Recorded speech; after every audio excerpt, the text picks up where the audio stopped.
Guess who just got back today? Them wild-eyed boys that had been away. Haven't changed, hadn't much to say. Man, I think them cats are crazy.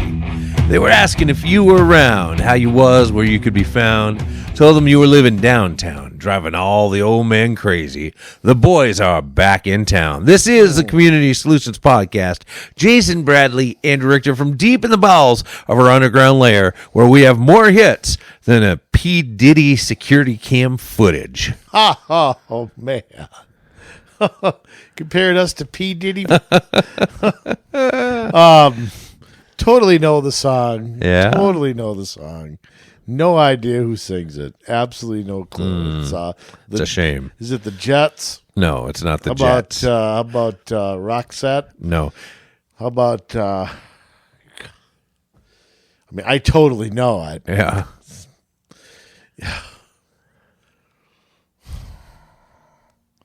I don't know it. I don't know it. I mean, I know it. Yeah, the boys are back in town, obviously. Exactly. Thin Lizzy. Phil Lynott, unfortunately, left us. I knew way her too back soon. in high school, huh? Yeah. Oh. Yeah. Phil Lynott, bass player, singer, left us way too soon. Yeah.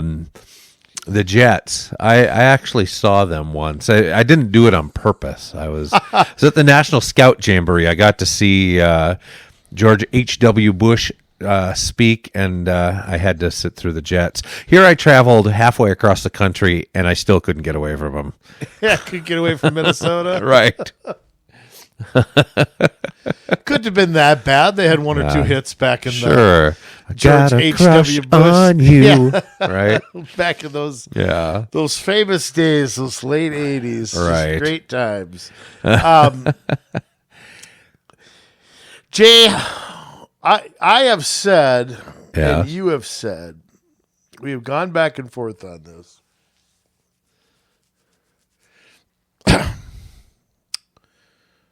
We've talked several times. Yes. About the Biden-Harris ticket being replaced in the election this year. Yes. I have dismissed it. I still think replacing Biden is a very, very long shot. I think it's every day that goes by makes it harder and harder to do logistically. But there's two things that are changing my mind. Really?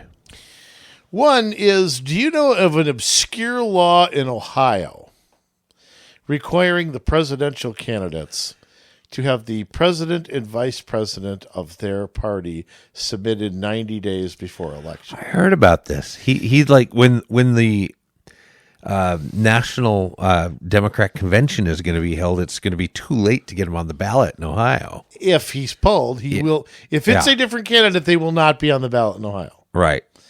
And the Biden team is refusing to put the Biden-Harris ticket, or the Ohio Democrats are. I'm not sure who's exactly refusing. Yeah. I think it would have to go to the top. And that makes me scratch my head.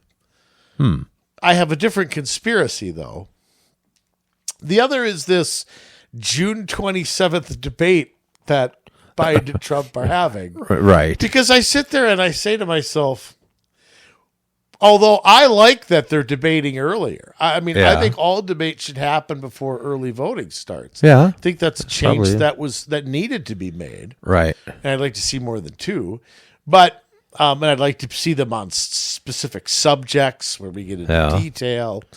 Not going to happen. Okay, Biden's not going to agree to that. Right. But a June 27th debate makes me scratch my head because I'm thinking, what is the... I can only think of two things. One, Biden's behind. He knows it. He needs to do something. Yeah. He needs to do something. Well, he did. He sent Robert De Niro down to the courthouse today. Right. But I mean, all that's going to do is piss people off. Well, and it did. Hollywood celebrities are, I think, scorned mostly by mainstream Americans, especially more and more every day. I think so, too. I just think that, whoever's idea that was not real bright. De Niro can do what he wants as a private citizen, but it was clearly staged. Absolutely. And heck, he these folk with more fire in his belly than Biden does. I mean, it's just whatever you think of him. He just reminded me of like he was this Cape Fear character was coming out. But there's two other things, because in a debate with Biden, President Trump's going to go for the jugular. Yes. He wants, at the end of this debate, for, the Democrats to have to bring out Aunt Jemima's spatula to pick up Biden. Now, one of two things can happen. Okay, Biden bombs the debate. Right. And he could be pulled after that, I guess. He could be, although there's enough time for people to forget Again, that's the other thing that I'm thinking. He can always back out of the second debate, blaming Trump. Trump was mean to him, or, some stupid reason. Right. The media will aid and abet him. So, but it also just makes me scratch. Here's the other thing that I'm wondering if, and maybe I'm out in left field here. Yeah. Because again, I think replacing Biden's hard. His people control the DNC. They control the rules. There's no way to force delegates to just vote for another person. Even if Biden withdraws the super delegates, there's no way to control them and what they do. And there's a lot of division there as to, I don't know. I don't know what happens to all the money Biden's raised. What can he do? Just give that to, I'm sure the Democrats will try to figure that out. Right. But I have heard that it takes 2 weeks to buy an ad on TV in some markets. So are you gonna buy ads and cut commercials and then? I just think logistically it is to pick another candidate on August 22nd, and for some states to start voting September 21st. Yeah, just does not seem realistic to me. But I got a question for you. Yeah. If this is a two-parter. If you think Trump is the Antichrist, actually, back up a second. Okay. What are the odds that they replace not Biden, but Harris? Now, before you give me the DEI stuff, because I know that's where you're going to go. That's where everybody goes. Back up a second. If you're a Democrat and you think Trump's the Antichrist, how can you walk into this campaign with this ticket? Yeah. I agree with that. Now, I don't think that the Democrats dislike Biden. I believe if they can get him another term, they will do it because he's an empty suit. Whatever his handlers want, i.e. Barack Obama, Hillary Clinton, et cetera, Valerie Jarrett, whoever's running things over there. I don't know that they're running the show. That's the rumor, but the way he caters to the far left, I'm not really sure that. Well, they are the far left. The Obama Clinton people are running. I think Obama really didn't take the mask off when he was president. He hinted around at some stuff he never did.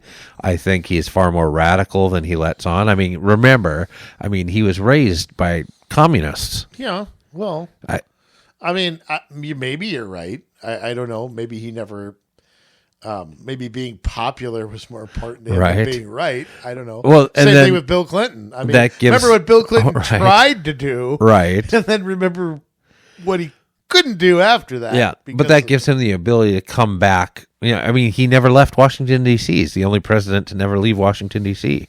He's got an office there still, and so of course he's working behind the scenes. Sure, I'm sure he is. No doubt about it. But is his role raising money? Is it recruiting candidates? It doesn't seem like it, but okay. But go ahead. Let me finish my thought. So I think for them, Biden's a dream because whatever they want to do, they'll just push it. They don't care about ruining his reputation.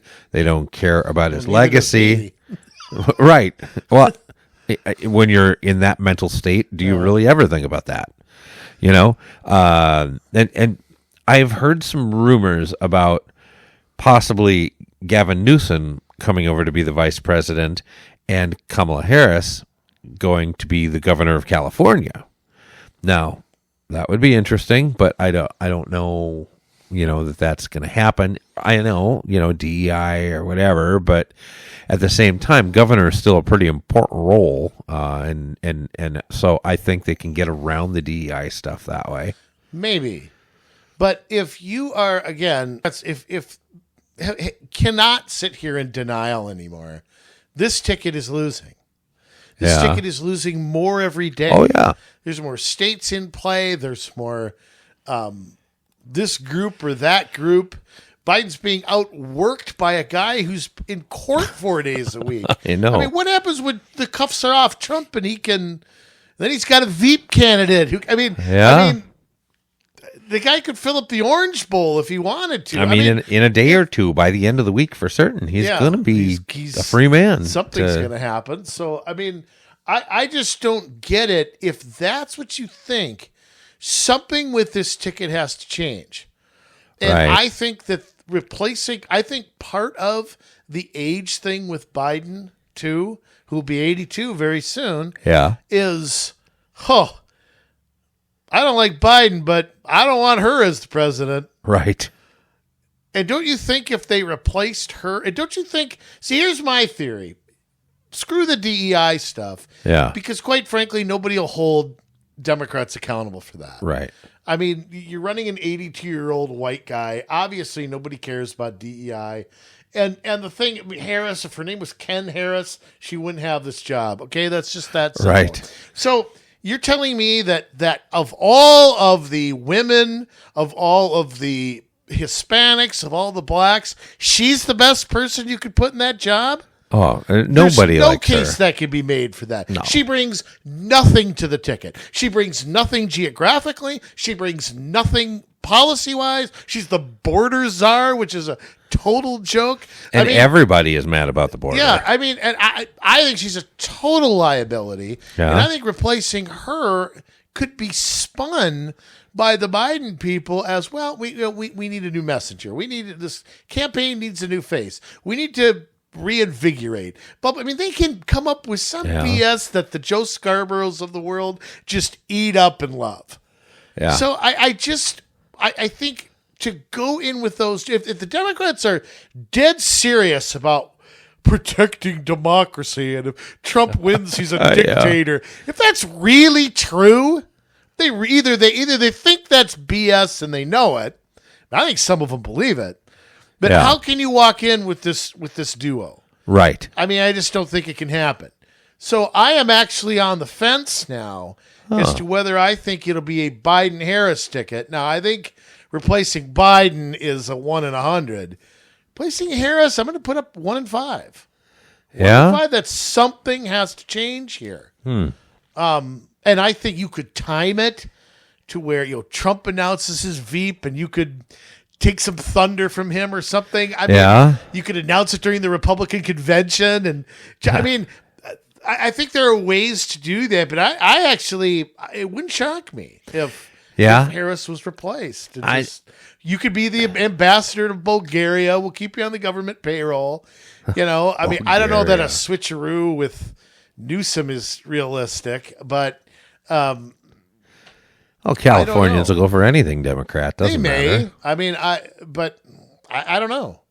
I don't know that Newsom brings. I don't know that he's the right guy.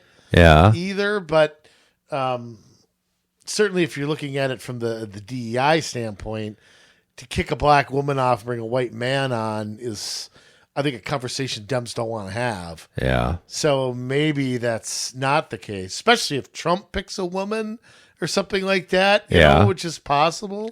So I think it's very possible. Or picks, a guy like Tim Scott. I mean, I'm just throwing out. I don't know who he'll pick, but I have my favorites. But so what do you think? I mean, what do you think the possibility? I mean, what would you're a bet man. You bet 25 cents on that kiss machine in Vegas. I might have done a couple bucks. Fire something at me.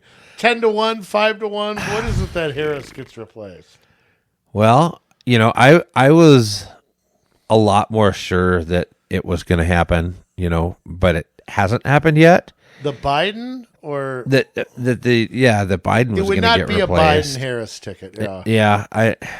It's looking more like they're going to keep him on, even though it's It's a submarine that's going down fast, Maybe they're taking my advice Yeah. and focusing on the House and Senate races and just saying, look, let them run.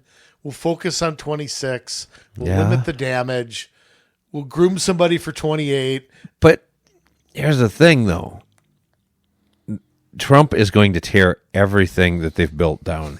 He's going to try. He's going to try to tear everything that they've built down. 10 times is my my prediction.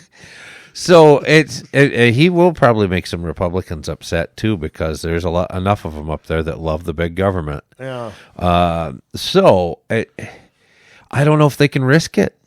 I don't know if they can risk it. I mean, can you imagine having to start over and rebuild the Department of Education, rebuild the FBI, rebuild the CIA, rebuild the State Department? Not that he's getting rid of the State Department, but he will gut it. He will gut it out. Well, and he's got to appoint a secretary, I think, that's more in line with right. what he wants to do. You know, I think that was another thing maybe he learned from his first term, that, okay, I tried to bring in this faction and that. Yeah. I just can't do that. I've got to work with people who are going to follow through on what I want done. Right. He has to take control of it. So, I mean, I don't know. I mean, I don't know if that's I mean, what do you do if he tries to get rid of the Department of Education and Congress votes to fund it? I mean, what happens at that point? When President Nixon ran into that, where he blatantly refused to spend money on what Congress allocated, and Congress passed a law saying he couldn't do it. Right. I mean, Nixon tried, but it was, no, I'm not putting money in the damn EPA. And so it was, it's going to be ahead, and you're right. There's enough Republicans that will either talk a great game and not follow through, or wilt under the Washington, D.C. lobbyist pressure. It's kind of funny that Trump seems to not be affected by that. He doesn't seem like if I were a lobbyist in Washington and wanted all my goodies, you'd think Trump targeting him would be what they'd be doing, and yet he seems like they can't touch him almost. Right. It's kind of, I always say Teflon Don. He can't be touched by these people. So I don't see him conforming. So no. Yeah, you're right. I don't know. The only thing I can think of is that if Dems pour everything into the House and Senate and either limit the Republican majority or curtail it somehow, although I don't see that happening in the Senate.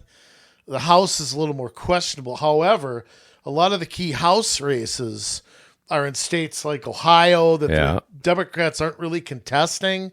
There's 2 or 3 in Florida, another state Democrats have basically pulled out of.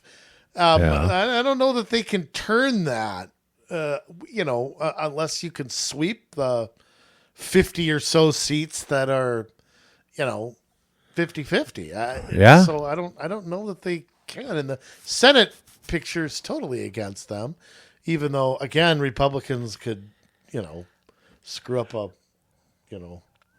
right. one car parade. So I don't know. And so anyway, so there's my new conspiracy.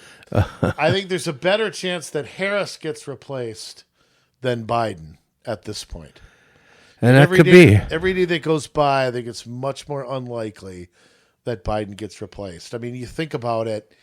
I mean, when LBJ backed out, it was March of 1968? Yeah. Late. It was before Martin Luther King and Bobby Kennedy were assassinated. So it was a few months before that. Yeah. And then Hubert Humphrey jumped in the race. I mean, different timeline back then, but I mean, I just don't know. I don't know that can happen. Maybe now it could, but August 22nd? That's just pushing everything. And I don't know if you know the answer to this question. I mean, Biden holds on to all those delegates no matter what, even if he put his presidential campaign on hold or whatever it is, or backed Withdraws. out. I mean, You release your delegates. Do you release your delegates? I think so. So then would Well, they have keep- to go keep in through mind- the whole process again with primaries? I or don't no? think so. It would just be figured out at the convention. Yes, because Democrats, even if that was the rules, you Yeah. could vote to suspend the rules. Well, And my yeah. guess is that they would change it there. And again, the fix would have to be in by then. Right. You know, Biden would have to withdraw way before August 22nd. Yeah. You can't just go there and, I guess I'm not running. Well, I mean, the fix has to be in. Right. What if 5 people jump in? You could have a convention where nobody gets the nod. So somebody has to be swept in there. The superdelegates who don't have the power they used to still control about 20%. I mean, they're going to have to be a part of that. Yeah. So, I mean, again, it would have to be a quid pro quo, wink, wink, nod, nod for that to work. Right. So, I don't see it Huh. in the Biden case. Now, is there still time right now for a change to be made? I think there is. Is there time in 2.5 months? I don't see it. Yeah. I just don't. I don't know how you can start a campaign. We talk, Jay, you and I talk about how city council people can't wait until August to start running, let alone a presidential candidate. Right. It's just I don't, putting a staff together and putting, Yeah. Assuming they're starting from zero. assuming, but again, we know that they'd be raising money. They Yeah. would have a campaign committee. There's certain steps you have to take with the FEC. Right. Oh, I don't know. I think that is less confident that it's going to be a Biden Harris ticket now than I was 3, 4, 5 months ago. That's interesting. Yeah. Just to see a presidential candidate spend $10 million in North Carolina and watch him go down 4 points just tells me that this could be a bigger win than anybody's thinking. Republicans shouldn't get overconfident. Yeah. It's not going to be 1980. We'll never see that again. No, but- we're not going to see. Not in this day and age. Not right now. Not with the big blue states. I mean, I'm not saying a state like New York or something is in play, but the fact that Trump's there and then a week later Biden goes there tells you all you need to know about where this race is at. Right. You have one guy that's the pace car and another guy that's following behind. Right. You got one guy who's constantly on offense, the other guy's constantly on defense. Well, that's not good. No. No matter how you slice it or dice it. But I mean, there is a possibility though that but the race will end up not being all that close. I don't know that I buy that. And I think the Republicans have other problems too. You know, how far Trump is ahead of some of these Senate candidates is really getting worrisome. How Trump can be 15 points ahead of them. I got my theories on why, but they got to get it going if they really want a majority. I mean, I think 3 seats are going to fall. I think that the West Virginia, Ohio, and Montana. That's given. But even Montana, where the latest poll I saw, the Republican, I think it's Shealy's his name. Yeah. He's up by 3. That's it? And the latest Montana poll is Trump up 29. Why is there a 26-point gap between... It doesn't make sense. Well, again, he just won a primary at the end of April. Yeah. So it's just becoming a 2-person race now. Yeah. Right. So maybe you're going to see that slowly start to widen, is my guess. But I mean, same thing in Ohio with Moreno winning. Yeah. I think it was April 21st. And there's a weird lack of polling out of certain places, which I think is by design. Probably. Especially with Trump. I mean, there's a lack of polling in a lot of light blue states after the tie being shown in New Hampshire and then Biden racing up there a few days later. Yeah. But no polls out of Virginia, no new polls out of New Jersey, where Trump was down 5 before that rally. Yeah. No polling out of Colorado or New Mexico or Maine where they try to take him off the ballot. I just wonder if that's sort of by design that they're trying to... but again, watch the candidates. That will give you more insight than anything at the 538 blog will. Right. So anyhow. Hey, one other question about this isn't about Trump and Biden, but there was an interesting primary that just happened where Fannie Willis hung on to be the Democrat candidate for DA of Fulton County in November. So what'd you make of that? I make of that Democrats pulled all the stops behind the scenes to make sure she didn't get beat. I think. Does she stand a chance? I suppose she does because it's Fulton County. Sure, she'll probably end up winning despite her cheating and possibly lying and under oath and. Yeah, but since when do they care about that? Yeah, I mean, I think that for Dems to lose that race, I mean, or lose that primary, holy cow! I mean, I think the fix was in. Yeah. From that is what I make out of it. That they knew it was going to be close, and they pulled out all the stops to make sure it didn't happen. Yeah. Whether that's the real vote or not. I trust the Georgia races more than I did with some of their reforms under Governor Kemp and the legislature there, which is one of the reasons I think Trump will walk away with that state. Yeah. But, I what I made out of it was they couldn't let her lose. And if she did lose in Fulton County, a total repudiation of her from her own side. Yeah. And they just weren't going to let it happen. No, I mean, they were celebrating her. They're giving her awards. Do you think she gets disbarred? And I don't know the timeline, if it'd be before or after the election, but I don't know that you can. Okay, let me answer that two ways. Yeah. Should she be? Yes. Yes. Will she be? I don't know. I mean, there has to be a complaint filed. Yeah. She gets in front of the Bar Association, and I don't know who makes that up in Georgia. I bet though that does Governor Kemp appoint that? Or, he might. So I don't know. That may be more favorable. She absolutely should. Yeah. But does she? Does she play the victim? Well, of course. That's I don't know. I'd love to see her get disbarred because I think it would send a message to prosecutors that this isn't Russia. We don't use the courts to go after our political opponents. We don't try to jail our opposition.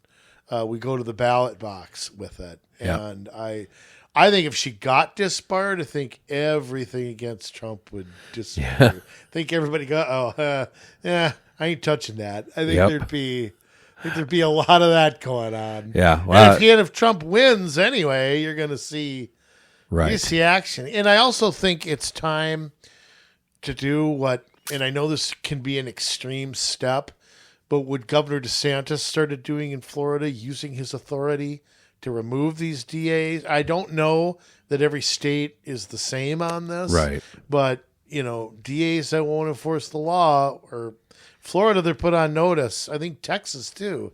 And I think the Attorney General is the one that has that power there. Yeah. I don't know that it's the governor. I think it's... I don't know, because I know in Texas, Ken Paxton's amazing. Yeah. But I know, like, the DA in Dallas...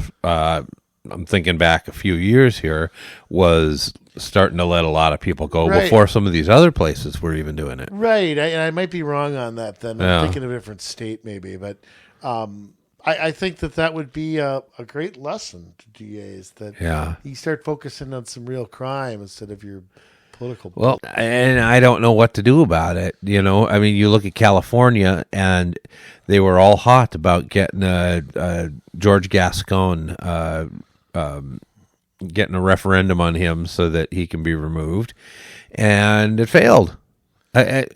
Nobody thinks he's doing a good job, and that's what I don't get.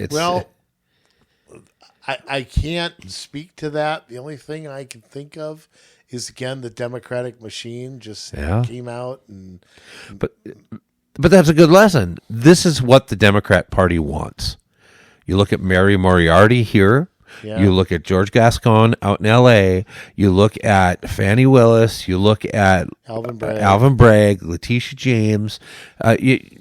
This is what the Democrat Party wants.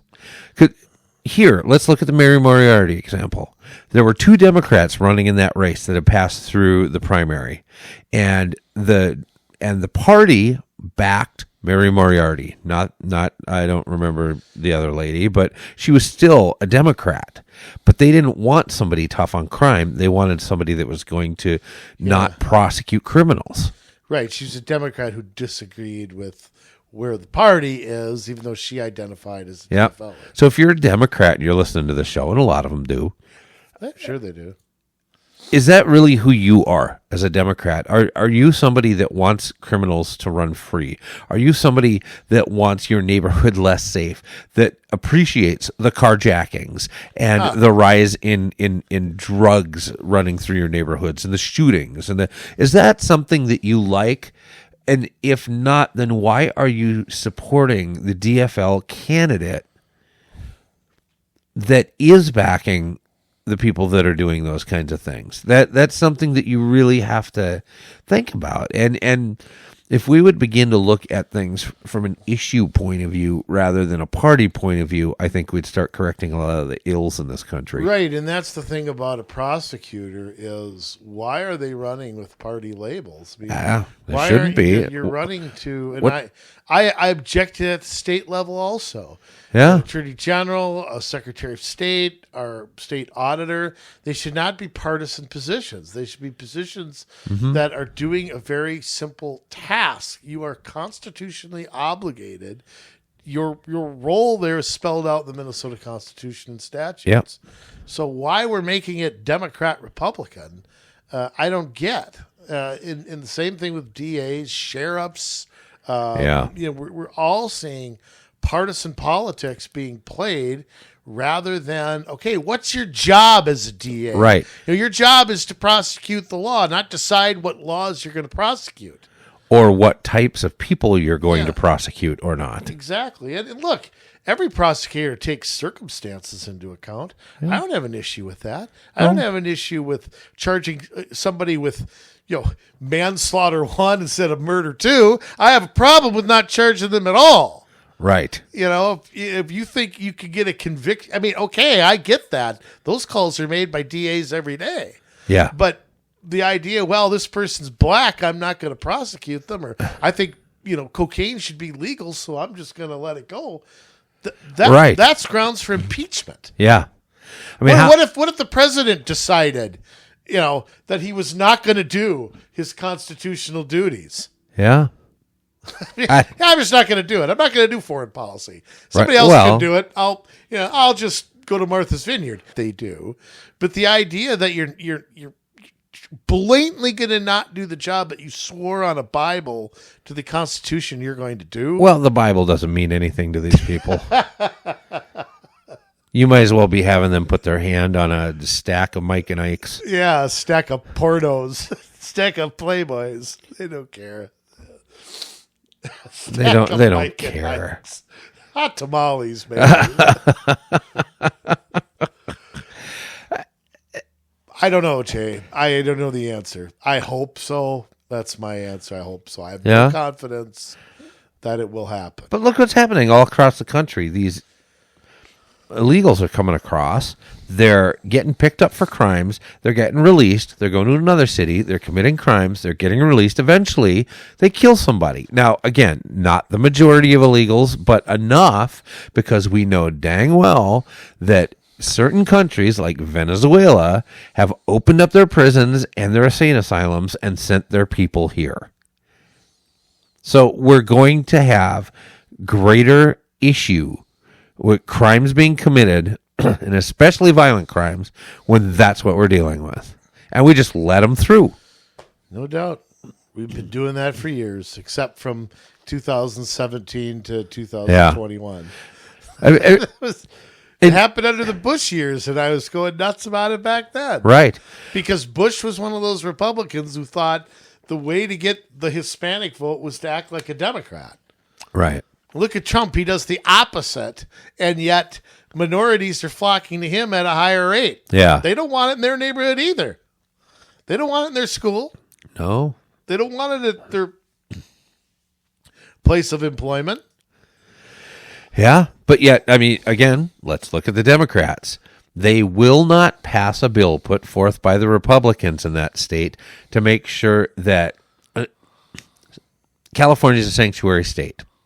It is illegal to turn people over to ICE. The Republicans tried to put a bill forward that would violate that policy only for child predators. And the Democrats still voted it down. What interest do they have in letting illegal immigrant pedophiles run free? I don't understand. These aren't people that need a second chance. I have no idea. No clue. I can't even fathom a guess. Probably because they just know that, it'll never be put that way to them. They'll never have to answer for it. There could be a million Lake and Rileys, and they'll figure the story will just go away. Yeah. Yeah, it'll go away after 2 weeks. We'll be on to something else. Yep. That's pretty rough, but I think it's true. And I think it's up to everybody else to keep that stuff alive. I mean, I don't know. I think it's hurting them, though. I think it's hurting them all over the country. I mean, It should be. It should be. Just thank God for Donald Trump, because I don't know that the Republicans would be on these issues without him there. If we had a Bush-McCain guy running right now, I don't know that the focus would be so much on this. Right. Yeah, probably wouldn't be. He's the person who's brought the border, to so much of a national level. I mean, there were always Republicans who, the Duncan Hunters, the Pat Buchanans, the Tom Tancredos. Yeah. There was a handful that kept barking about it. But I feel like the only person to nationalize it is Trump. Yes. True. I don't know. But Jay, there's not a lot of manly men left in the Republican Party. No, there's not. And there's even fewer in the Democrat Party. There's very few in the Democratic. They're all afraid. Yeah. I think they're afraid. And this just gets me. A lot of the Democrats, I think, already have given themselves over to eating tofu and bringing their dogs into groomers for. I don't know. I mean, I don't know. Maybe you're right on that, but I also just think that it's like they're in the closet almost. Like they're in the closet. But what has happened to men and women in our society over the last, I'll say since the 50s, but if we can make it in our lifetime, and I get myself in trouble a lot when I talk about gender roles. Yeah. Because the average person would call me kind of a traditionalist. Yeah. Maybe with a little bit of exception. A feminist would call me a caveman. If Gloria Steinem were sitting in that chair over there, she'd probably attack me with a bayonet or something. And my answer to that is that there are certain things. I think about it in my life, Jay. There are certain things I got from my father and certain things I got from my mother. Yeah. And they're not intertwined. Like if I had two moms or one of my parents had not been there, I would have had a vastly different childhood. Right. And of course the people, it's not worse, it's not better. Who are you to judge? You know what? I'm telling you the truth whether you want to hear it or not. They know it's true, they just don't want to say it. Hell yeah, absolutely. I mean, you can't help but look at the stats and see that fatherlessness has grown in every sector of society. It's, it was always ever since Reconstruction really bad with African Americans, and now it's really across the board. I mean, it's astronomical with African Americans, Yeah. but it's terrible for everybody. It really is. It's sad. It's almost the norm. Like, here's the funny thing. When I was growing up in the 80s, early 90s, I had some friends whose parents were divorced, or and divorced parents, by the way, can still be great parents. I believe that totally. Yeah. But I knew very few people who had like no dad in their life. Yeah. Like, even my friends whose, parents were divorced. Oh, their dad was at the basketball game. Their dad was at the baseball game. Yeah. It was not a deadbeat dad or an absent dad. Yeah. Just a divorced dad. Very different. I knew, but I just knew very few. Now it's like you need a scorecard to figure out whose kid is whose, and everybody's got a different last name. And I mean, Yeah. there are problems with that, but I think they go back to this. They go back to defining the role of a man and defining the role of a woman. Mm-hmm. And it really, to me, begins with militant feminism, Yeah. and government intervention. Those are the two things, but they happen simultaneously. And this whole women's movement, which at first happened way back when, to get women the right to vote, to get, which I certainly support. Yes. Of course I support that. And then, being a mom and all that wasn't enough. Now the woman couldn't be a nurse, couldn't be a secretary, couldn't be a teacher. They had to be an astronaut. All right. Not exactly what I'd want my wife doing, but whatever. Then it kept morphing. Feminism kept morphing. It became about abortion. Then it became about Me Too. Then it became about men are scum. Then it became about you don't need a man, or the man should vacuum while you mow the lawn. Yeah. The man should, support you no matter what.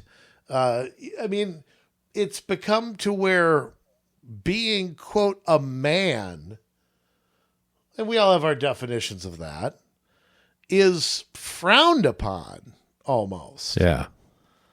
And you watch Leave It to Beaver. It is. You watch Leave It to Beaver, and nobody tells Ward what to do. Father knows best. Yeah, Father doesn't know best. Right. Right. I mean, I watch something like Leave It to Beaver. Okay, June runs the household. Ward runs everything else. Yeah. And they get along fine. There's no,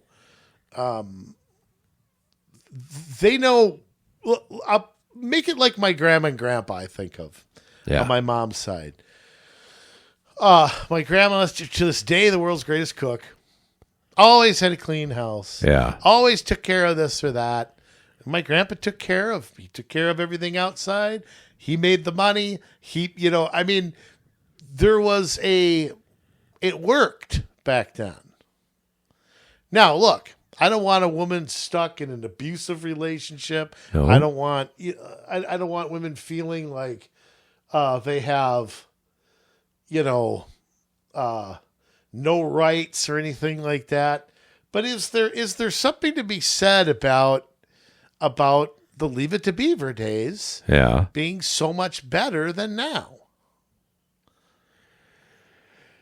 Yeah, I think so. Why is June Cleaver frowned upon now? She is. By Absolutely. feminists. Absolutely. And it's interesting. You've got this trad wife movement, which is kind of bringing back some of the June Cleaver stuff, but they are just pelted from the left with insults, and some of them maybe go a little overboard on, but when you're facing a militant opposition, sometimes that causes you to overcorrect a little bit too. True. It's interesting when you look at it. Men and women are both important You know, one is not more important than the other. And to say that they're the Especially same, to a kid. yeah, to say that they're the same, it's just not true. You know, there are certain things that, you know, daughter's heart gets broken. You know, they're going to want their dad. They're not going to want their mom in most cases. You know, that's just the way it is, right? Because they're going to look to a male that loves them and able to put their arm around her and console her and tell her it's going to be fine, lots of other fish in the sea, blah, blah, blah, blah, blah, you know, and that's something that, well, a woman can be understanding of what her daughter's going through. It's just not the same relationship, and you don't get that because that sometimes when there are issues in confusion when it comes around, you know, gender and sexuality is because there's not that balance in the home to be able to provide a strong male example and a female example. You watch Dr. Phil? No. Okay. Dr. Phil has some great sayings that I think are so prominent. One that he always says, Yeah. and I totally agree with him. The most important person in a child's life Yeah. is the same-sex parent. Yeah. That a son without a father or a daughter without a mother, and again, Yeah. each has their role. Right. In most cases, that's exactly true. But I think of, if I had my dad in my life, yeah.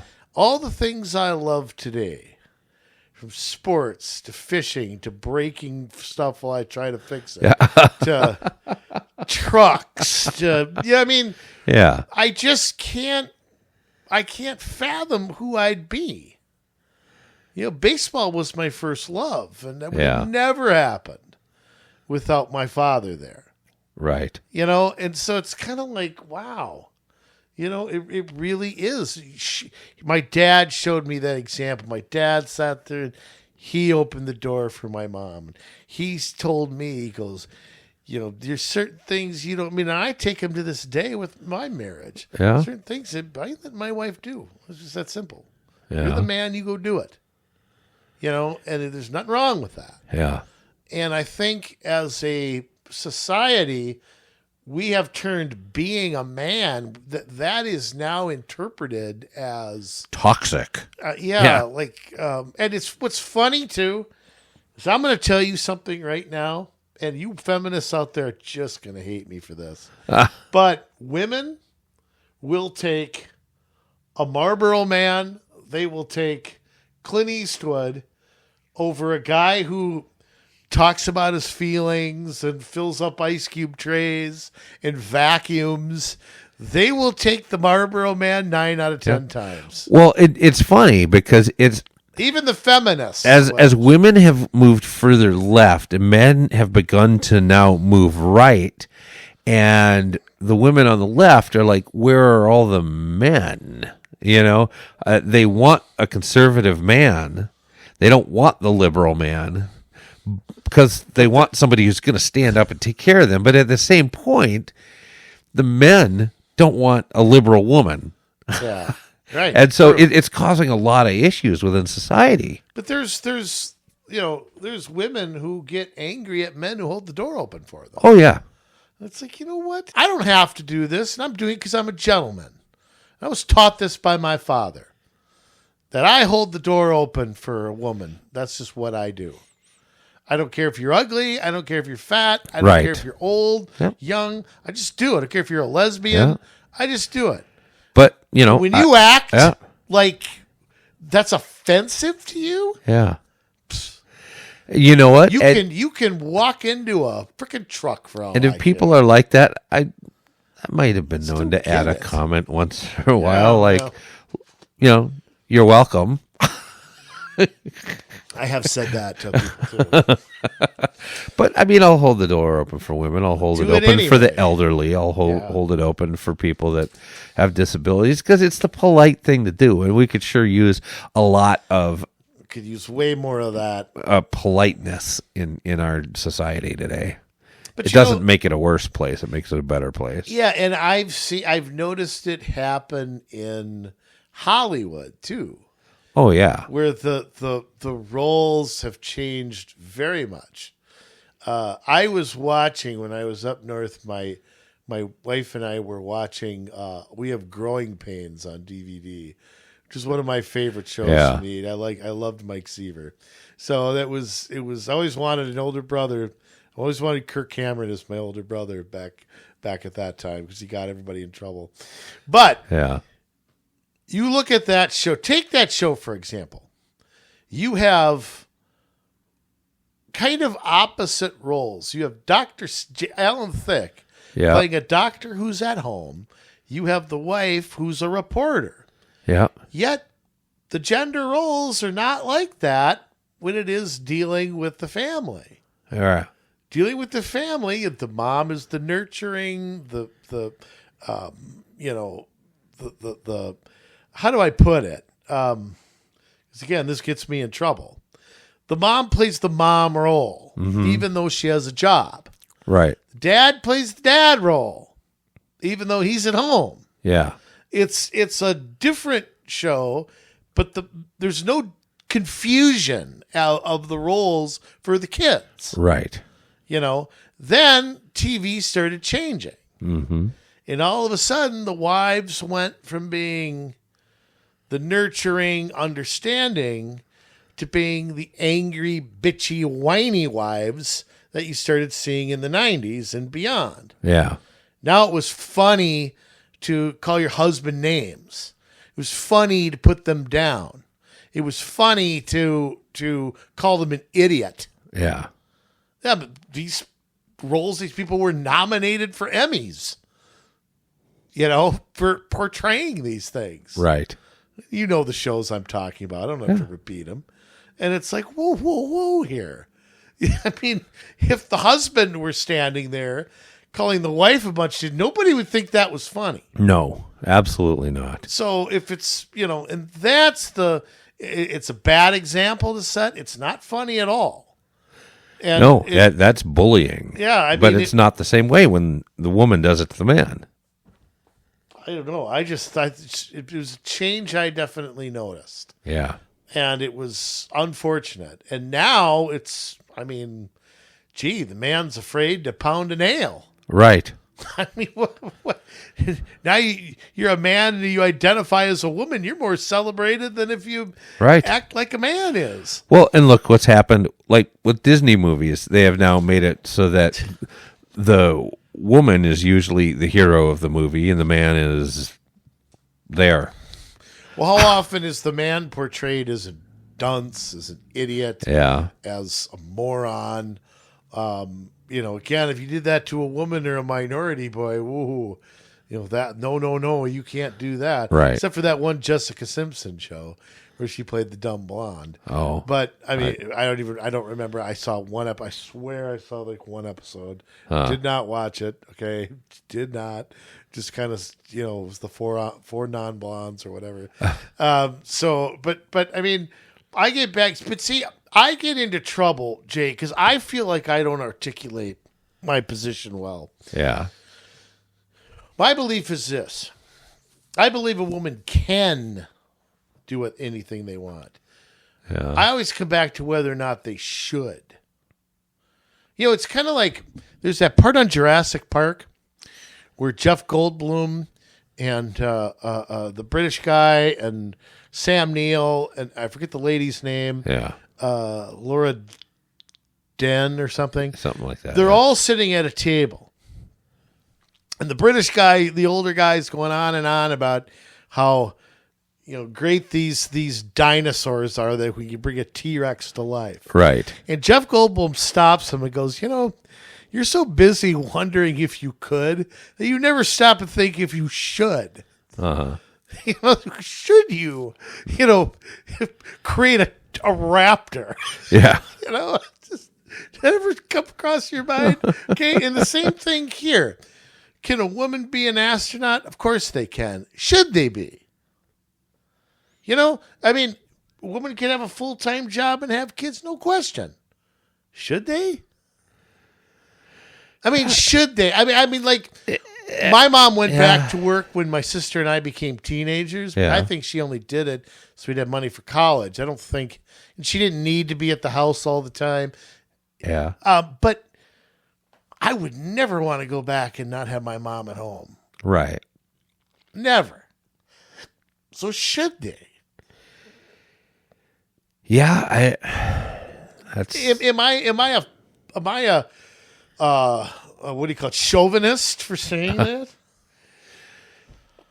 You know, I mean, every family I think has to find the answer that's right for them. Agreed. But the anger at a woman who chooses to stay at home and be a parent, right, that's ridiculous. is something that I am just floored by. It's a daycare 50 hours. Well, if a woman stays home with the kids, you're angry about that too. Which is it? Yeah.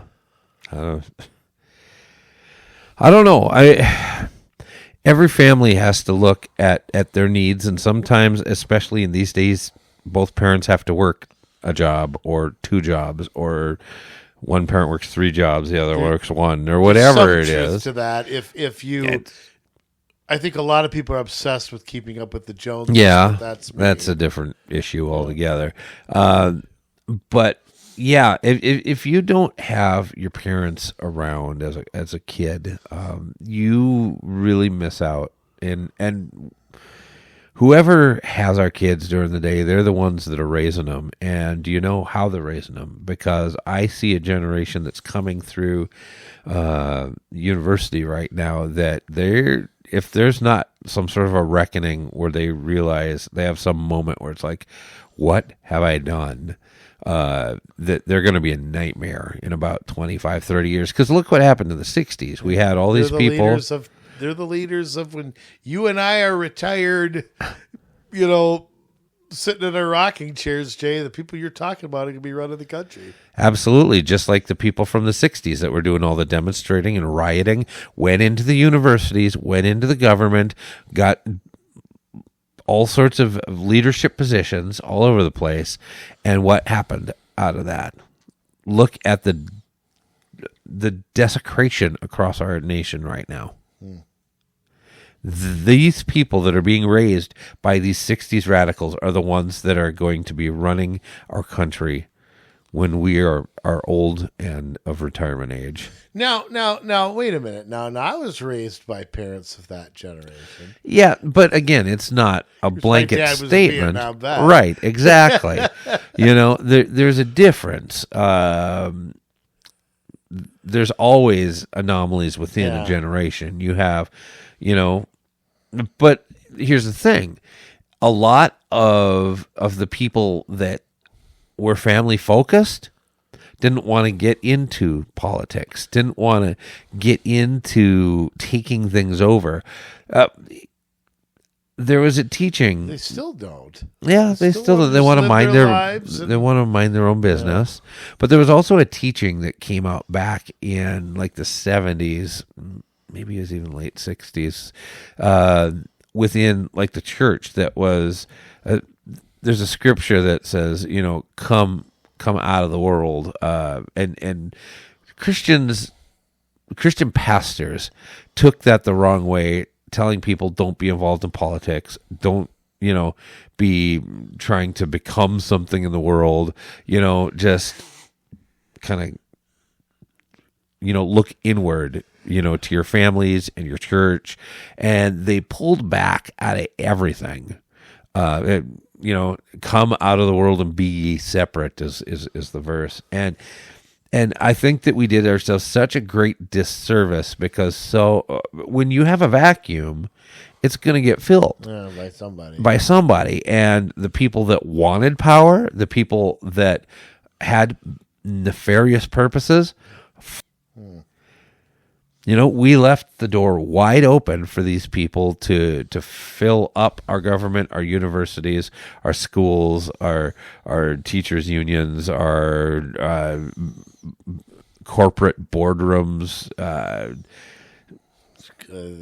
everywhere. Corporate boardrooms are one of the worst places on the face of the earth. Our entertainment, our media. I mean, you tell me one sector of society that isn't right now run and ruled by the far left. There's not one. I mean, the churches have been taken over too, or they've conformed. To some degree. Some of them have. I mean, you've got our banking industry, and you've got our most of our corporations. You have schools. You have unions. You have who've always been left going back, but the militants has, it's not Sam Gompers running something who, was a devout capitalist who was a union supporter. I mean, Sam Gompers has more choice words for socialists than Calvin Coolidge did. I mean, it's just, they might have disagreed on other stuff, but it's a very different atmosphere out there now. I don't know a sector that is. I can't think of one. And that's because good people have stayed home and done nothing about it. But the whole thing also comes to, I see, let me ask you a question. Yeah. Ever since the woke peak, which I think was the George Floyd period and right after that, and maybe the very early part of the Biden administration, since then, the pendulum has slowly been swinging the other way. A little bit. I mean, Democrats, liberals still control a lot of the industries we talked about, but I don't see them having quite the effect that they were. Yeah. Is that changing? Pendulum has to swing back at some point. It can only swing so far in one direction. Problem is, did we catch it in time before we lose our freedoms and can't get them back? That's we've the been thing. Losing our freedoms for 200 years, right? I mean, but you look at our debt levels, you look at the permissibility when it comes to committing crimes. You look at can we put a society back together that has disintegrated as far as this one has? No, I don't think so, because to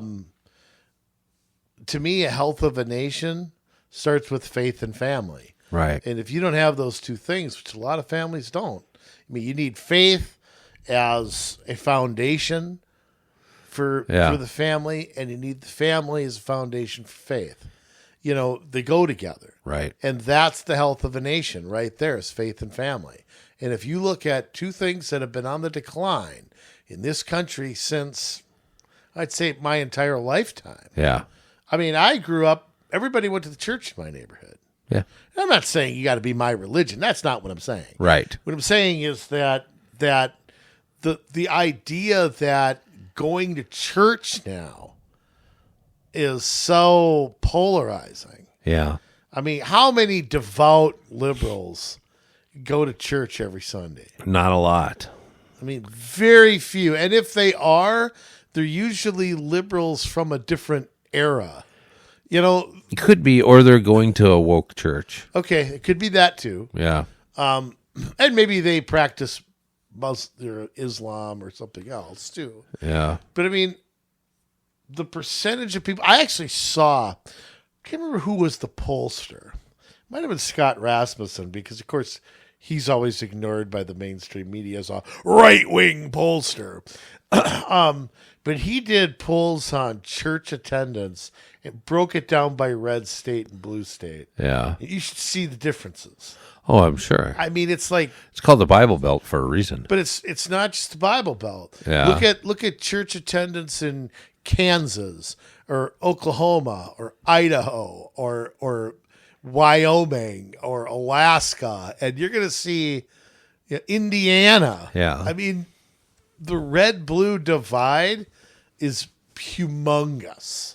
Yeah. Just humongous. Like you say, well, what will turn those states around? Okay, Donald Trump can win a few of them, sure. Yeah. But does that fundamentally change those states, or is it just something he's doing? or what? I mean, but faith and family. Right. That will change it. And that's something no politician can make happen. No, they can't. And I'd say that even the right, though, is becoming less religious. Sure.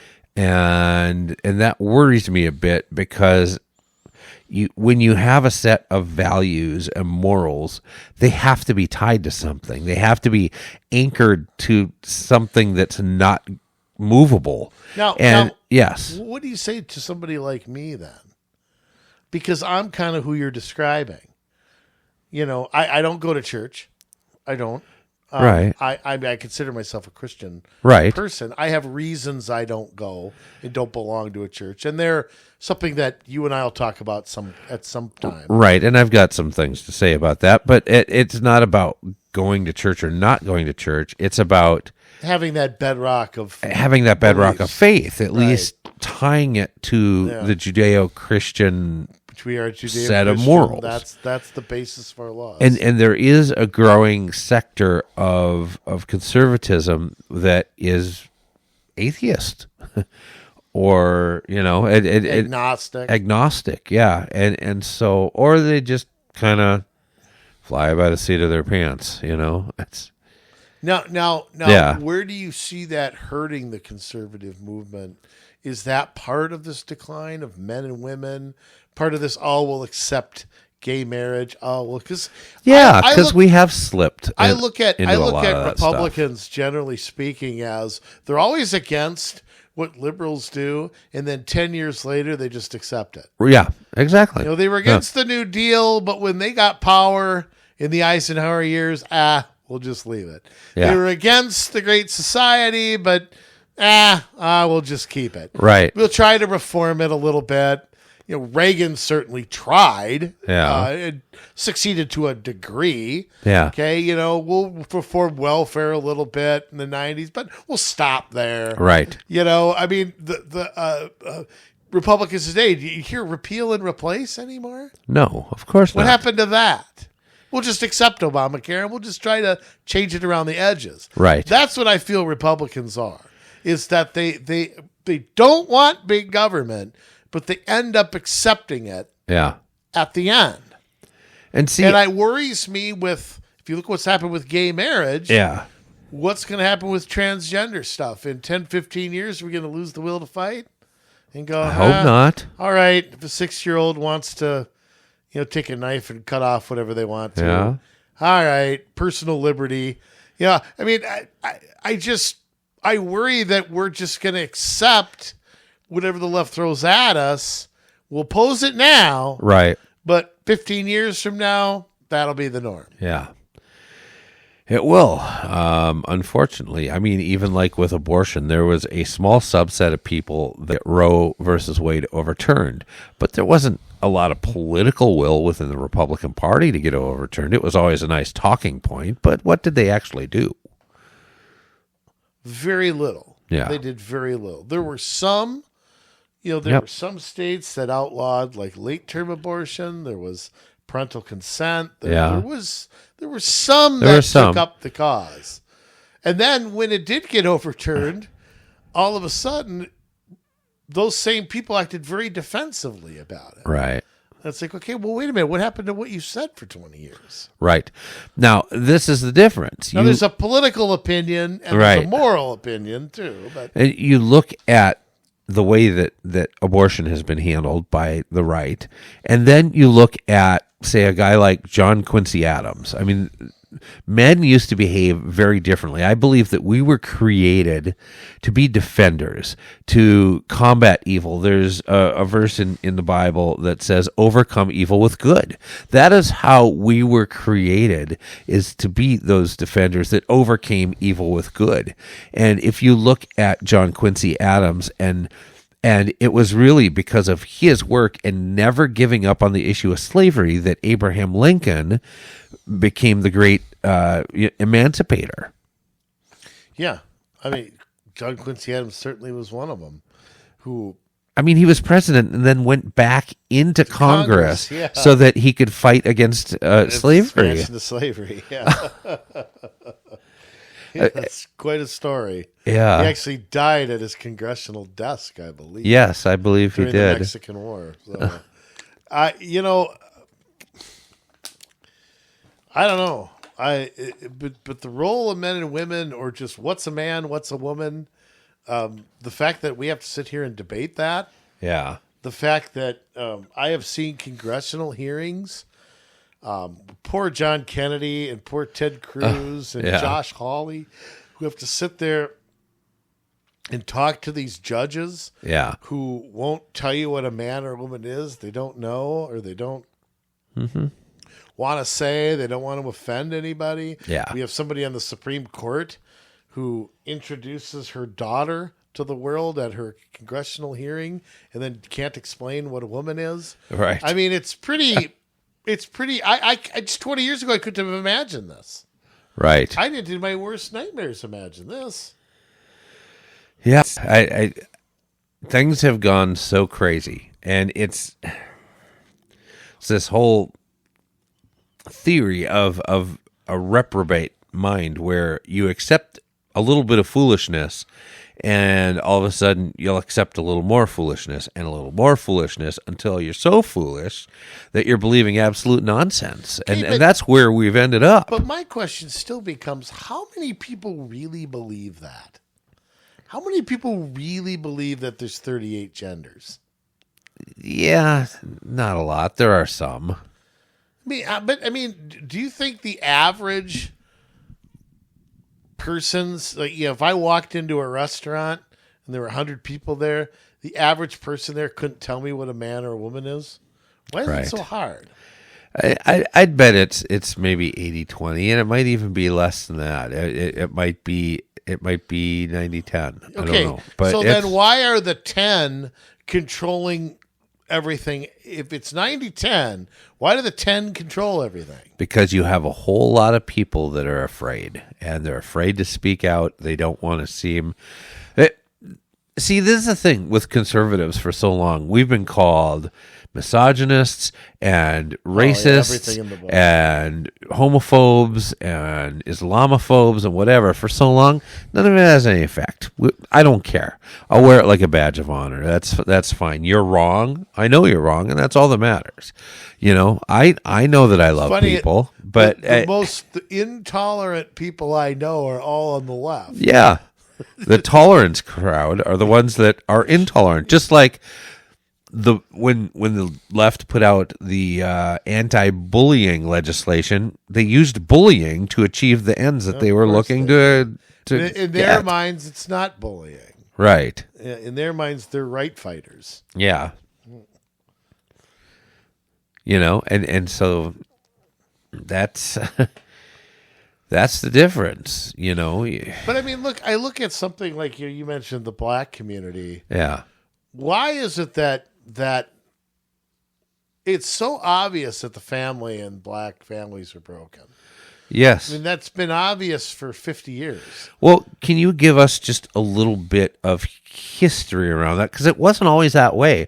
I mean, blacks had better stats around divorce than whites did up until the Great Society. The Great Society. Can you talk to that? Well, some? I mean, I could talk a little bit to it. That the well-intentioned people who I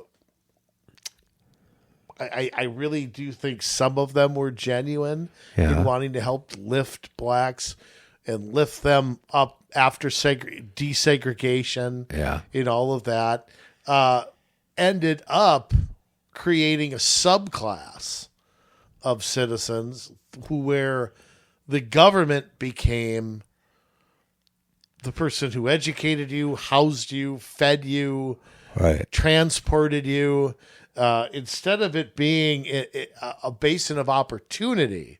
See, like I'm one who actually believes that affirmative action was needed at one time.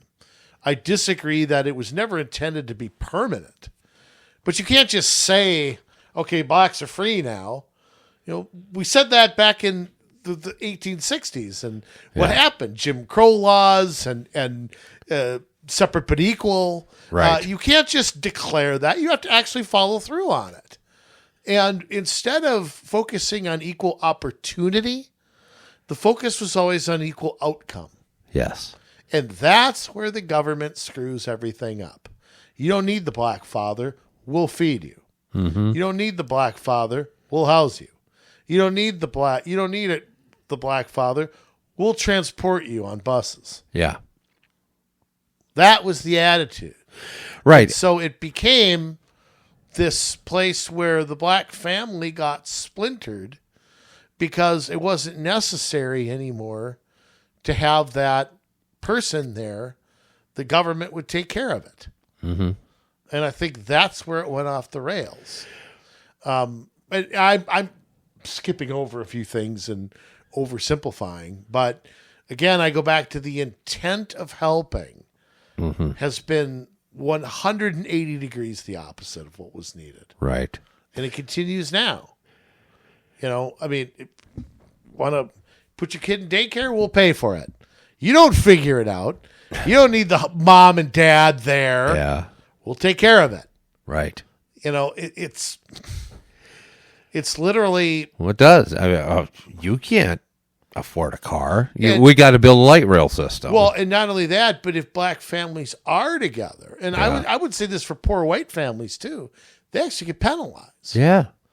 They don't get all the free stuff. Not that you'd want it or should want that, but it's like the second somebody gets a job and makes another $2 an hour, they're cut off of. Yeah. They're just okay. You're good now.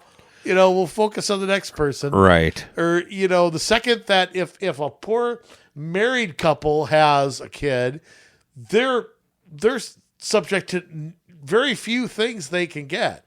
Yeah. If they're not married, it actually benefits them. Right. And that's part of the tax criticism code? around that. The tax code is Yeah. like that. It is, everything is anti. Our government is screwed up family to the Yeah. point you couldn't possibly imagine. See, and this is what I don't understand. Blacks are very loyal to the Democrat Party. That's changing a little bit, but I think that has more to do with Trump than it does Republicanism You can in and of itself. take a look at Trump's numbers versus other Republicans, and you can see that's totally true. Yeah. But He's making inroads, but Yeah. I don't think the party is. unfortunately, and they have a winning message, and this is what I don't get. The Republican Party freed the blacks from slavery. Democrats were the ones that held on to slavery. And then you go through this messy Reconstruction period where all sorts of bad things happen. And then you get into the 1960s. Again, blacks are still voting Republican by and large at this point. And they put forth a civil rights bill that the Democrats vote down in the 1960s. And then Lyndon Johnson and the Democrats come up with a far more harmful bill, but because they called it a civil rights bill, all of a sudden they win the loyalty of the black vote because they knew that they needed the votes. That's really all it was about. But it really, again, just continued slavery and dependence upon the Democrat Party, and it didn't bring about freedom. And we see that because until President Trump came, and there were record numbers of new black jobs and wages rose and all of that stuff, that nothing really changed the state of black people in this they've been country. complaining about the same thing for 60 years. If I'm in the black community, I got to think of who have I been voting for? But I think, again, that's where the groupthink, the pressure to conform, Yeah. I think is very strong. And I don't know. I think I think you are seeing a slow sea change there.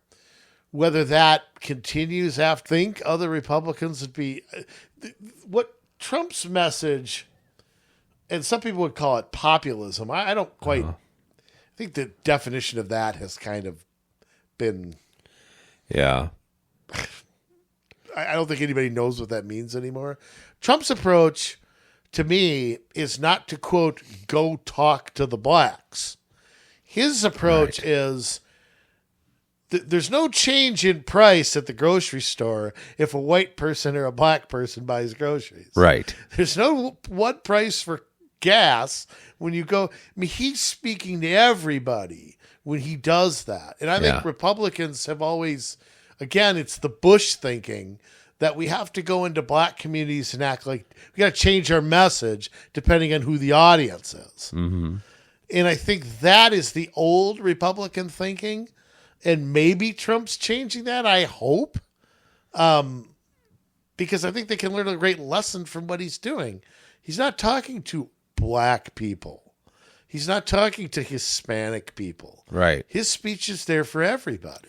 Yeah. And I think that maybe that's one of the reasons. I'm just very fearful that of the race divide and gender divide in this nation.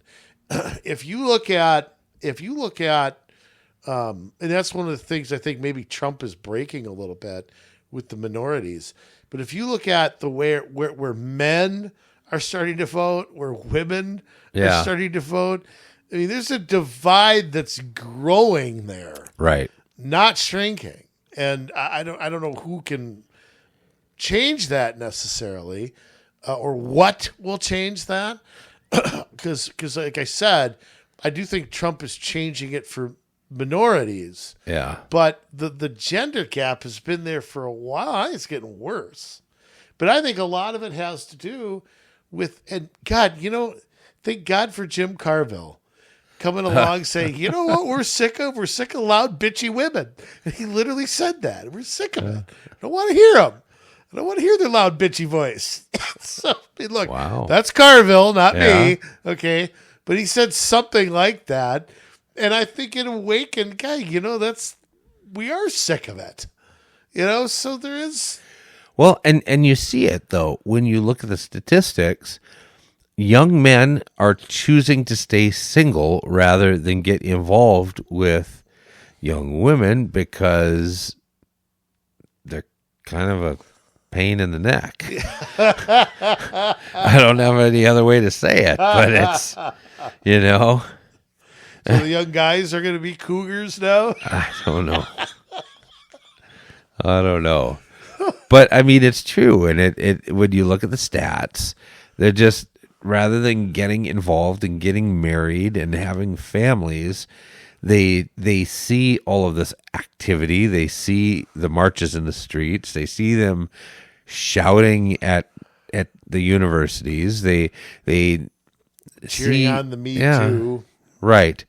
It's like, yeah, don't touch me, don't look at me, but yet you better pay for economy. That they want this kind of man that's on the right, but yet at the same time they're so beholden to their left thinking that sisterhood. Yeah, that there's a lot of conflict with it. I have said this before, and this gets me in trouble. The two most unattractive things about a woman are a big mouth. That is something men can't stand. I'm just telling you, men don't like it. They do not like pushy. And the other thing is constant complaining at them. You want to drive a man away. Use the F word a lot. Yeah. And I agree. Constantly down them. Yeah. That's a great way to destroy a relationship. And by the way, I'm sure it works the other way too. I'm sure no woman wants a man who just stands there and criticizes her all the time. Right, exactly. So it's like, but again, I think women feel like they have to. I guess my answer to that is, I go back to my grandma. I can't picture my grandma acting the way women act today. Right. To a certain degree. I just can't see it. But you see, it's seen as different. Like if a man is critical, it's seen as bullying. Right. And if a woman is critical, it's part of it, just I think, seen is as the physical. Stupid man. Yeah. He's just a dummy. Yeah. He just doesn't understand, doesn't know, doesn't talk about his feelings. doesn't do anything like that. Yeah, doesn't want to dust or whatever it is. I just think, Yeah. I think so many things could be solved if we would just all go back 10% on that. I'm not saying a woman has to be Leave It to Beaver. Okay, I'm not saying that. And you're right, Jay. Every family has to make their own choices, their own decisions, their own. What are we going to prioritize? Very few families have an endless pot of money. So those decisions have to be made. But I'm here to tell you that screwing the gender roles, and you look at it too with these kids who are confused about what gender they are, what sexuality they are. Let me tell you something. Yeah. That family that has the strong mother and father and faith, their kids are probably not the ones being confused. It's probably... Not usually. Sometimes the social pressure still can... It can, but if I had to lay a bet, Yeah. it's kind of like a predator. Who are they going to go after? Yeah. The kid that has a bad home life or doesn't have a role model. Who are they more that's likely usually to it. sucker? Yeah. Okay. So I feel like it's the same thing here. If you don't have that faith in family, you're not confident in who you are. You're not confident in your backbone. Right. How likely are you to be confused or to be subject to pressure from somebody else? I can tell you straight up, I never felt that as a kid. I can't think of a time I ever did. Of course, I always say this. I was never bullied, ever, not once, Yeah. in my entire life. And my wife says, well, then you were the bully. I'm like, I don't believe that either. Maybe I was, maybe I wasn't. But my whole point is there was never a day I woke up confused about who I was or anything like that.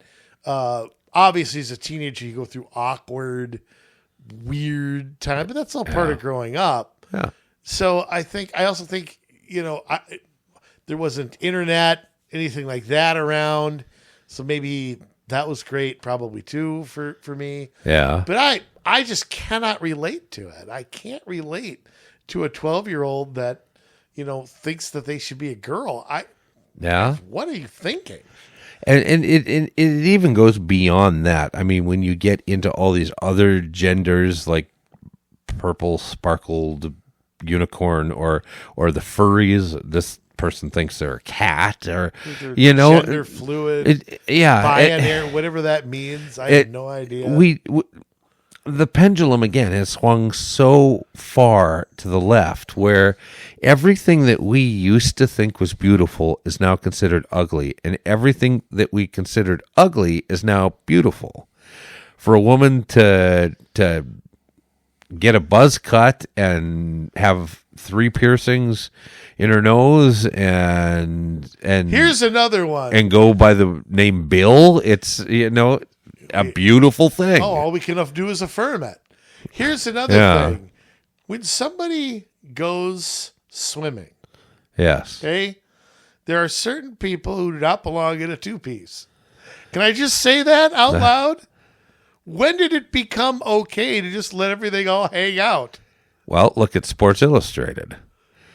I mean, I don't subscribe to Sports Illustrated or any of that, but I did a long time ago. We've all seen the articles where now the models that they use are transgender people, the elderly, overweight people, and this is what we are told by the powers that be, whoever that is, that this is the new beautiful. This you cannot discriminate based on any of these factors. An unhealthy, overweight person we have to celebrate now. Instead of being like, look, with all due respect, you have a lot of health problems. You don't drop 50 pounds. To me, that's the nice thing to say. Right. If you love not somebody. Not the mean something. Yeah. Yeah. You don't do it in a mean way. No, but, you don't. But you do it in a way where, hey, I'm concerned about you. Exactly. I'll help. What do you need me to do? I don't want you to get diabetes. I don't want you Have a to. heart attack and die at 45. Yeah. I know.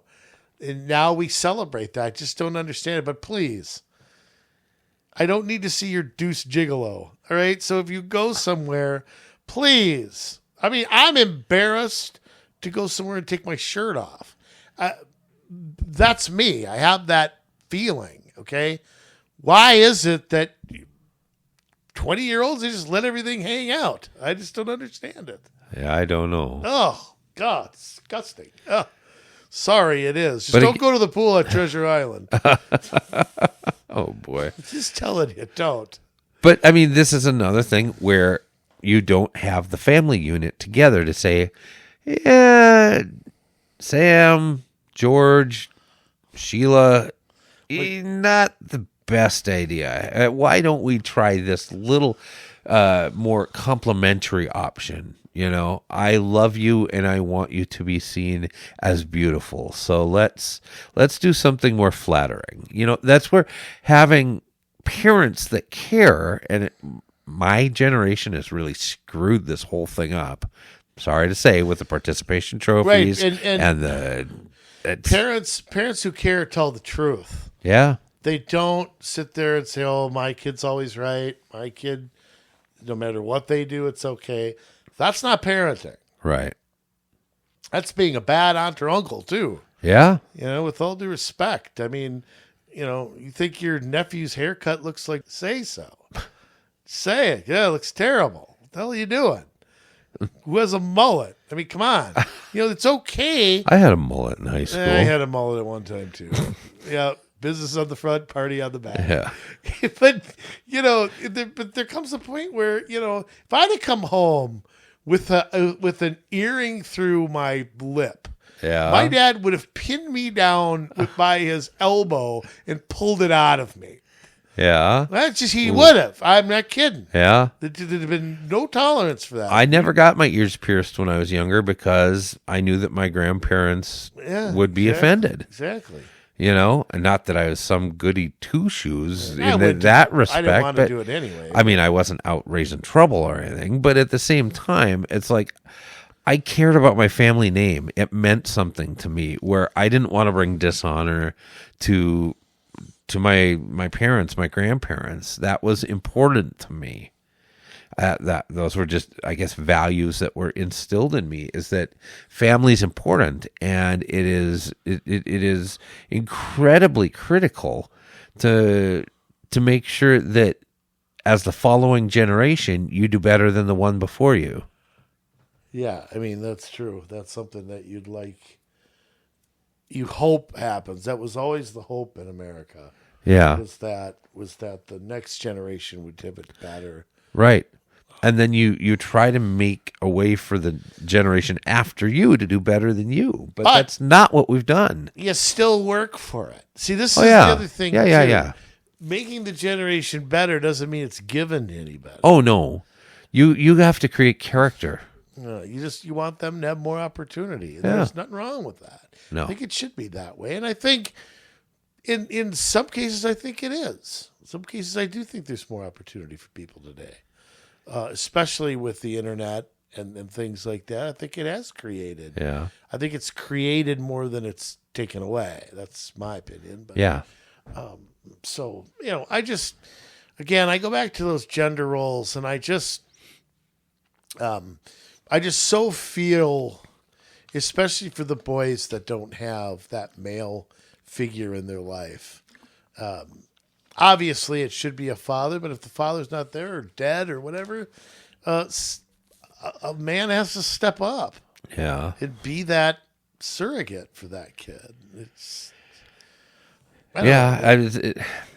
I know Hillary Clinton made the comment about it takes a village, but I don't agree with that from the way that she means it, but it does. Where Right. She means that government should be the village. right? I believe in extended Neighbors family and family, and, yes, church or whatever. There is some truth to it that grandparents have a role to play, aunts and uncles have a role to play. Your surroundings, be it school, be it church, be it sports, life lessons can be learned anywhere. Yeah. So I do agree with that, but not how she meant it. Right. Have we pissed off any feminists here today? Anything And else? we didn't even Anyone talk else about wanna- abortion. We did a little bit. Well, not a but- little, but I mean, Yeah. we didn't even, to me, I mean, that's not even, I don't know. I'm just, there's so many people I'm disappointed in when it comes to this gender stuff. Yeah. Not just the trans stuff, but the men and women and how it gets portrayed when people say it. And people won't have an honest discussion about it either. Right. You're just chauvinist or blah, blah, blah if you don't agree with me. And I think rediscovering the family, faith, gender roles, I think would go a long way to helping this country. And I don't think that's going backwards.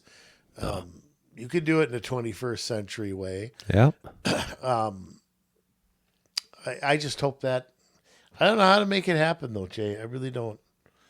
I'm not a father myself, so I can only, I don't want to say sit on the sidelines, but I can only hope that others take care of that.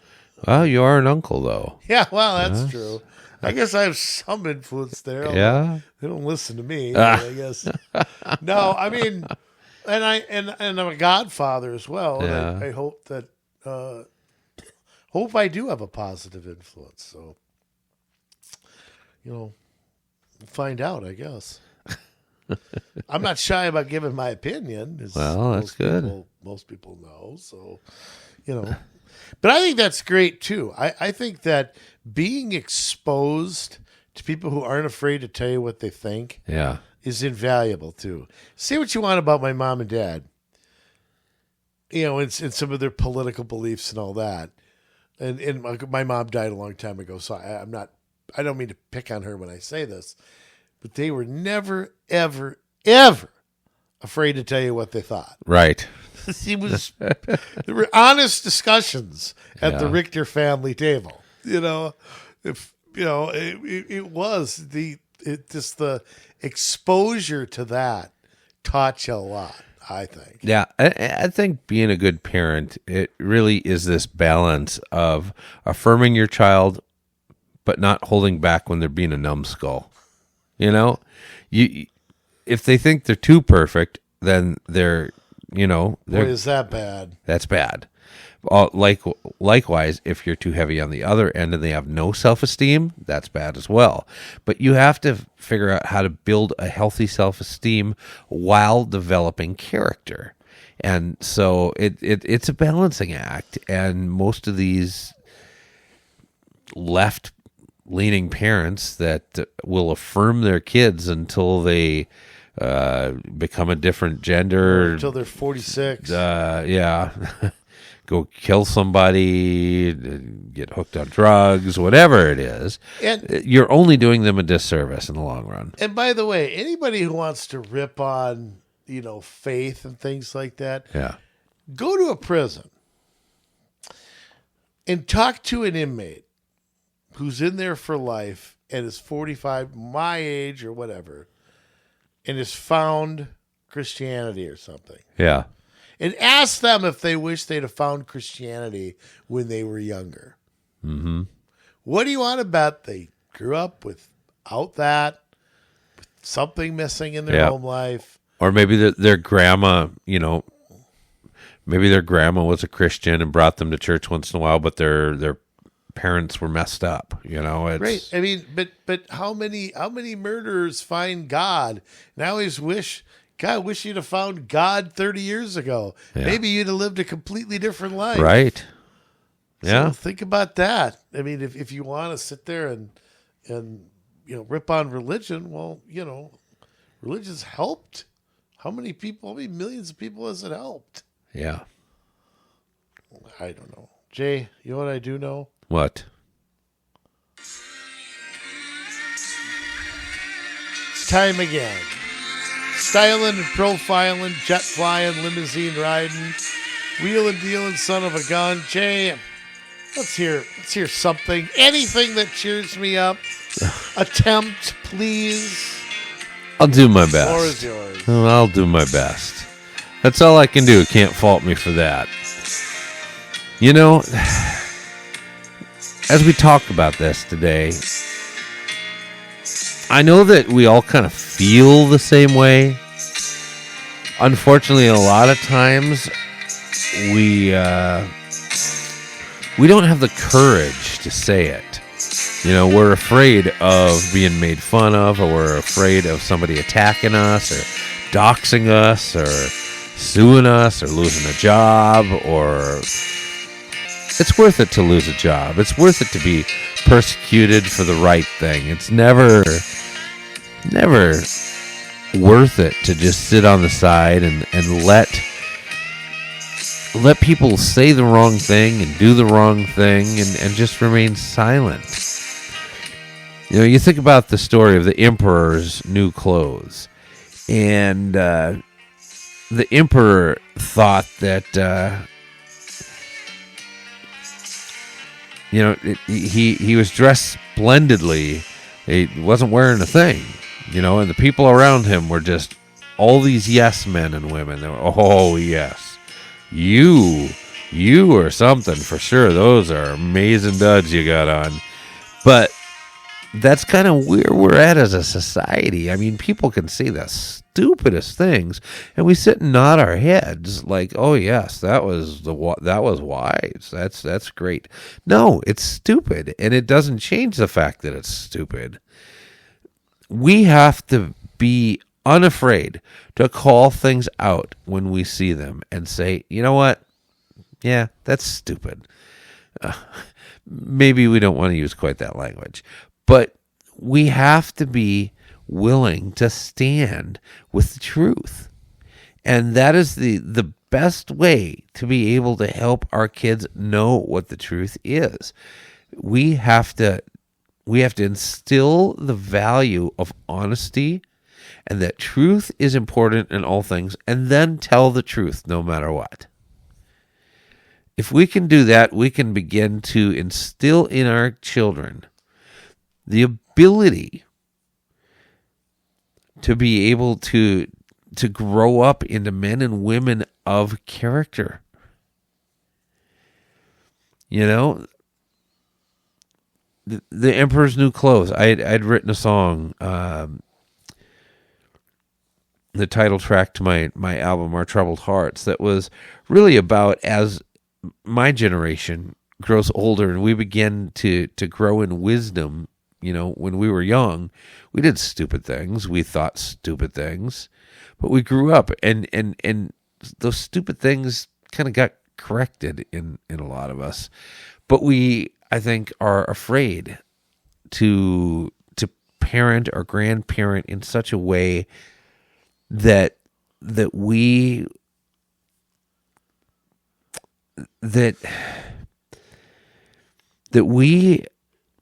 are willing to go and correct those things, because the left has taught our kids that they know better than us, and that is something that needs correcting. They need to be taught that that's not correct, but that's how they think. So we have to come to a place in our lives where we are not willing to bow the knee.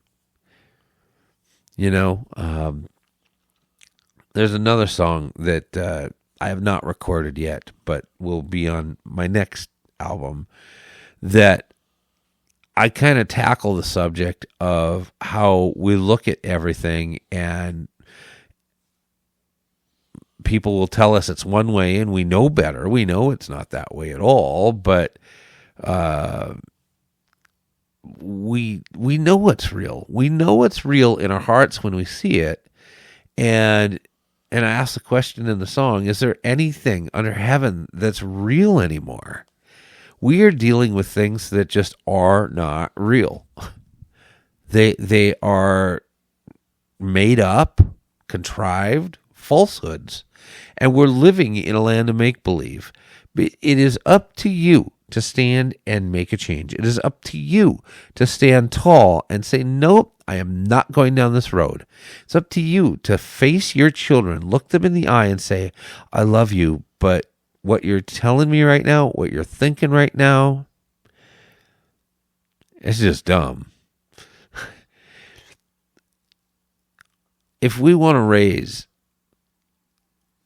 a generation of adults that can think critically, that can evaluate the truth, and that can make an informed decision, then we have to start causing them to live in the real world. It's really that simple. And we have allowed for too long to let the far fringes of society run our society and rule us. No, we have to go into it ready to and prepared to battle. So maybe that's you, and you want to run for a seat on a school board or a city council or a county board, or maybe you've got a law license and you think, you know what, I'd like to take a crack at being a county attorney or something of that nature. Then get a hold of us. You can do that at commsolutionsmn@gmail.com. That is commsolutionsmn@gmail.com, and we will be in touch with you as soon as we can. I promise. So, if you haven't checked out the new commsolutionsmn.com website, make sure you go do that and leave us a line. All right. Well, we've given you enough to think about, and now it is time to do the thing that is going to cause the change.